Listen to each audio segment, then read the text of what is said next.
Another great variation for an isometric tricep extension is to use something like a table or something that you can get next to yourself on. For me, I'm seated on a chair, and then all I'm gonna do is I'm gonna place my arm down on the table like such. I shouldn't be jamming my shoulder. I shouldn't be in any weird position, just nice and neutral through the torso as well as the shoulder girdle. And then from here, all I'm doing is I'm gonna lean forward.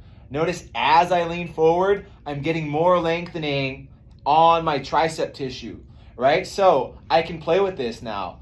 All I'm gonna do from this position is I'm gonna focus on driving my hand down into the table to get that tricep to fire, right? And I'm maintaining my torsal angle, make sure that I'm not rounding out here. So I'm nice and upright, forward on the torso to get lengthening on my tricep as well as flexion in my elbow, and then I'm focusing on driving my hand down into the table. Shouldn't be doing this where the elbow starts to rise, right? So keep yourself glued, the entire forearm all the way to the elbow on the table, and then I'm just focusing on driving my hand into the table. Make sure my neck doesn't slack, so neck is neutral, and I'm just maintaining this.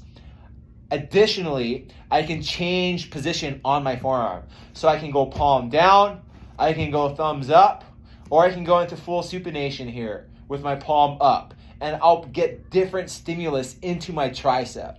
Really focusing on essentially doing this, but I have a table or something rigid to kind of stop myself from here. Functionally speaking, this is a position that makes sense because oftentimes we're in this position, if we're chopping food, if we got to pull things down. For reaching overhead, this is another great angle to focus on an isometric. So in this position, I can use something like a rope or something that is going to restrict me from extending, and I can work tricep extension in this angle as well. And this is the isometric tricep extension.